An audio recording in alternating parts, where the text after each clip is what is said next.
Celebrating 30 years of phenomenal trend forecasting, 5 times a week, Monday through Friday. Here's Gerald Celente with today's trends in the news.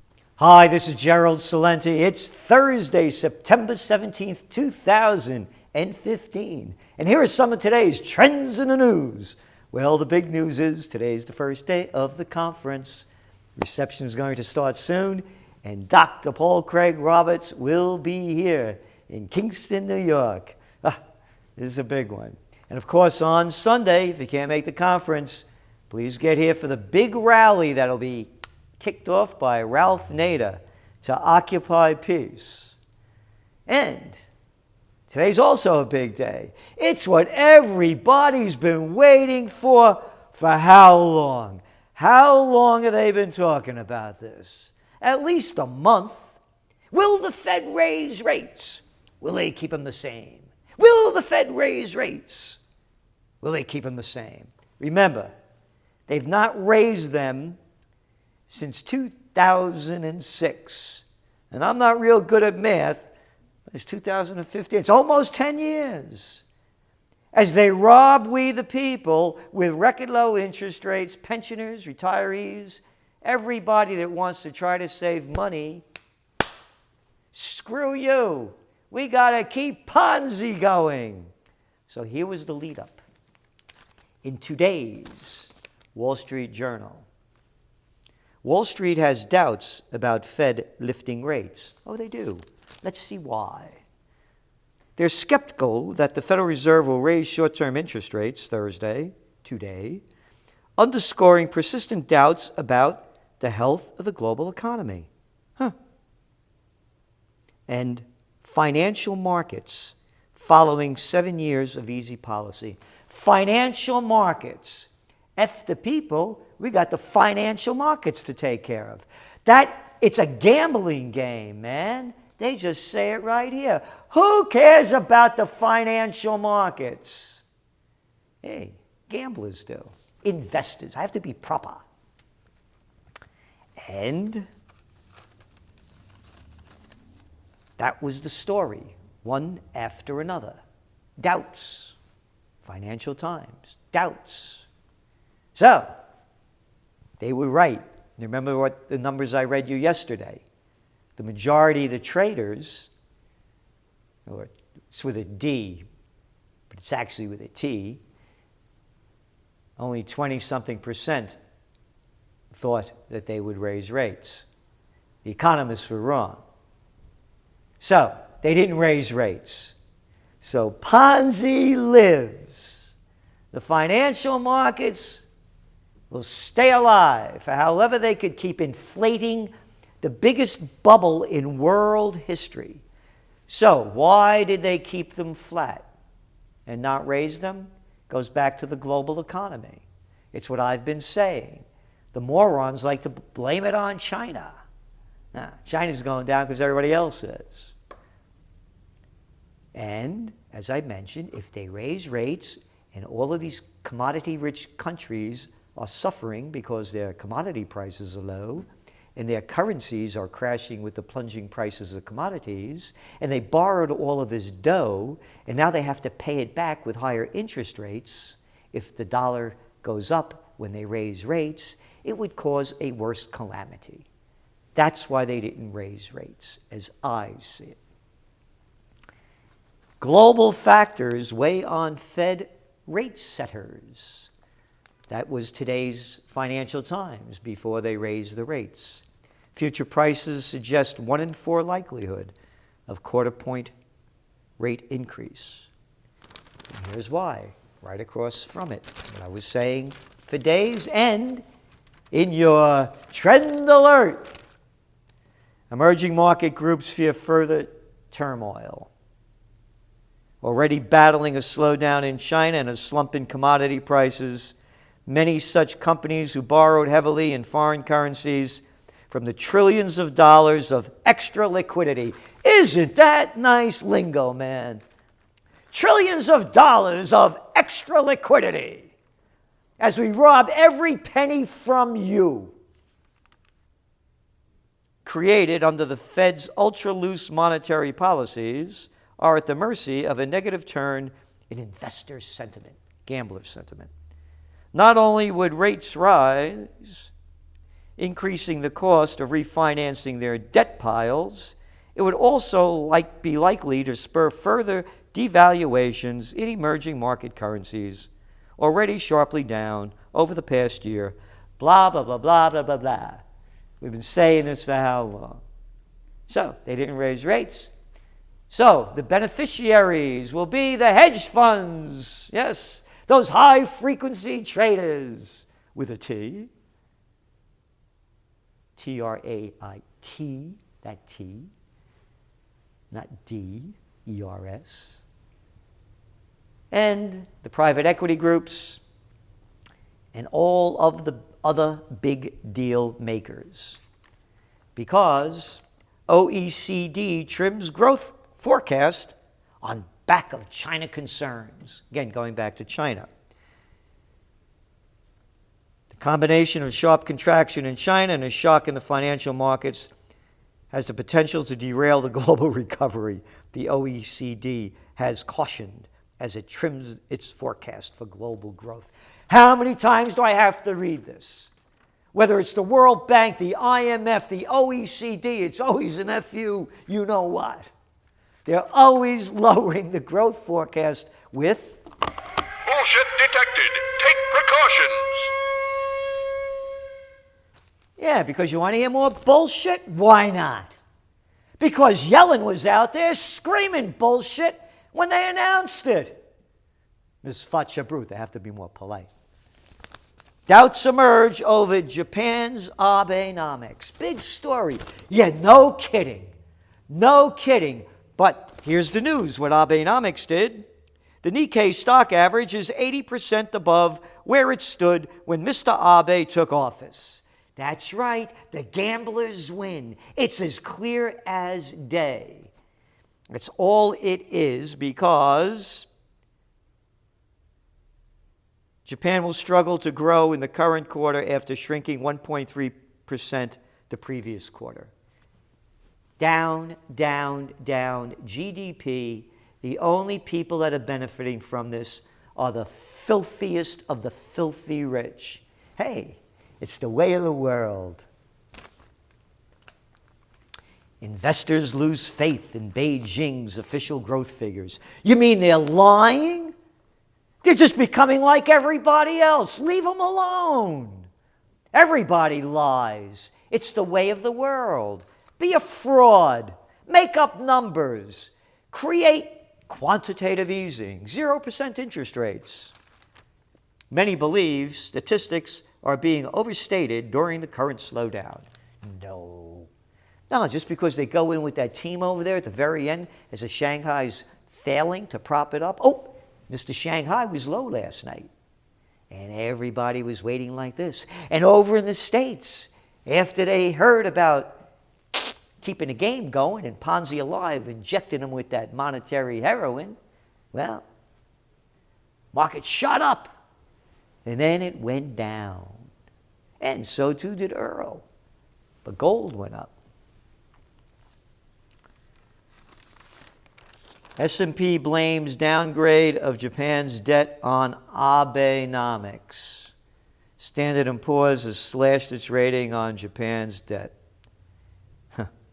Economic support for Japan's sovereign creditworthiness has continued to weaken in the past 3 to 4 years, the agency said. How much more proof do people need that this flood of cheap money is doing nothing but enriching the hedge fund players, private equity groups, and all the other big deal makers? And speaking of deal makers, U.S. hints at adding to financial aid for Ukraine. Isn't that great? More dough for the murderers over there. Why should we get anything over here when they got deals to make? Yeah. It's a banking takeover. Hey, how about that new guy you got over there in Australia? Yeah. The new prime minister, the fourth in 2 years, takes the helm. Yeah, Malcolm Turnbull. Turnbull or bullshit? Because here's the story, man. It's a simple one. Managing director, partner, whatever term they want to use, of the Goldman Sachs gang. Yeah, let's add them up, all right? Now we got Turnbull shit over there in Australia. They did a coup. That was it, man. Oh, the prime minister will make a deal. Boom, overnight. Abbott's gone, Costello's gone, Bull's in. Yeah. That's a democracy for you, I tell you. You know what? I think we should bomb Australia. How dare they overthrow the other prime minister? Yeah, Turnbull has to go. Hey, why don't Hillary scream that one out? Okay, Goldman Sachs, Australia. Head of the Bank of England, Mark Carney. Yeah, the carnival man, Goldman Sachs. Hey, how about the head of the European Central Bank, Mario Draghi? Queen? Maybe not, maybe yes. Hey, who knows? We should tie him up with Bruce Jenner and find out. Mario Draghi, head of the Goldman Sachs gang before that. Bank of England, Goldman Sachs cat. Yeah, that's before he left Canada. Hey, who was the guy that gave us the chef we're too big to fail? You remember? Frankenstein. Oh, no, Henry Paulson, Boris Karloff. I get them mixed up. The former head of the Goldman Sachs gang. Who was the low-life little man who derailed and killed and put on track to the Glass-Steagall Act? Robert Rubin. He's the guy that ruined it. Yeah, and then he got a job with Citigroup after they merged. Citibank, Smith Barney, Travelers, and he travels right there after Clinton administration. Yeah, to $150 million payoff. Hey, that was no payoff. That was his intelligence. Yeah, he's a brilliant guy. It's a bankism, man. How much clearer does it have to be with everything I just went through? The banks are running the world. Hey, I know, calm down. But remember, if Jesus Christ could beat them out of them money changers out of there with a whip and become violent for the Prince of Peace, I could become angry at seeing what's going on and the bankers destroying the country. And, of course, the other news is they had another show last night, the presidential reality show on CNN. And I have to tell you, we should up the price of the TrendsJournal. I had to suffer through that thing for 3 hours, watching morons, lowlifes, one after another. I have to tell you, Rand Paul was the best of the bunch when it came to talking about war, because I want to read you something about war. And you know how I always say, if only the women were in charge, because Carly Fiorina, yeah, she was the conqueror, according to the Bloomberg. So, among the questions they asked, a bunch of stupid, moronic questions about personality, have nothing to do with anything serious. What a freak show. It was the presidential reality show. It was, man. Okay, they ask her about what's going on with Russia. And she goes in, having met Vladimir Putin, if I may, I wouldn't talk to him. We've talked way too much to him. What I would do immediately is rebuilding the Sixth Fleet. I would begin rebuilding the missile defense program in Poland. I would conduct regular aggressive military exercises in the Baltic states. Maron, she got a lot of work, man. She's gonna be building, she'll be like Rosie the Riveter, man, rebuilding the Sixth Fleet. And a missile defense, well, she must have some skills doing all this stuff. I'd probably send a few thousand more troops into Germany. What, are they going to attack Germany? Oh, you mean in the bases? I'm sure the Germans would love it. Yeah, along with the other migrants coming in, why not? Refugees, I got to call it what it is. Vladimir Putin would get the message. Oh, yeah, he'd hear you loud and clear. By the way, the reason it is so critically important that every one of us know General Soleimani's name is because Russia is in Syria right now, because the head of the Quds force traveled to Russia and talked to Vladimir Putin into aligning themselves with Iran and Syria to prop up Bashar al-Assad. How dare they prop up the sovereign leader of that country? Hey, Assad must go, huh? Carly. We could rebuild the Sixth Fleet. By the way, Russia denied having that meeting. We could rebuild the Sixth Fleet. I will. Oof, I know you're going to rebuild the Sixth Fleet. You're going to build it. She's going to be working on all the time, 24/7 on the rebuilding. We haven't. We could rebuild the missile defense program. We haven't. I will. We could also, to Senator Rubio's point, give the Egyptians what they've asked for, which is intelligence. Guess what, Carly? Ain't going to get no intelligence from you or Rubio or Cruz or Trump or any of them. And particularly not from the military. Because I just read yesterday how they lied about the intelligence. And everyone wants to keep these failed programs going. Show me a victory and we can speak. But they go on. We could give the Jordanians what they asked for. Bombs and material. Yay! Bombs and material. And we have not supplied it. I will. We could arm the Kurds. Hey, the Turks will love that, man. Woof. They've been asking us for 3 years. All of this is within our control. Yep. So there you go. If only the women were in charge. Yeah, I could see the ticket, man. Hillary and Carly. Clinton and Fiorina. More war. Isn't it lovely? Again, I'm tired of this gender stuff. Except, of course, Bruce gender. I mean, can't wait till he turns into a mermaid.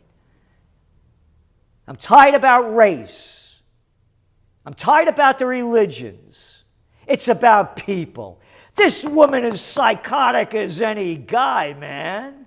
And Obama, hey, didn't he do wonders for the black people in this country, huh? You're a lot poorer now. Race relations are soured. Yep.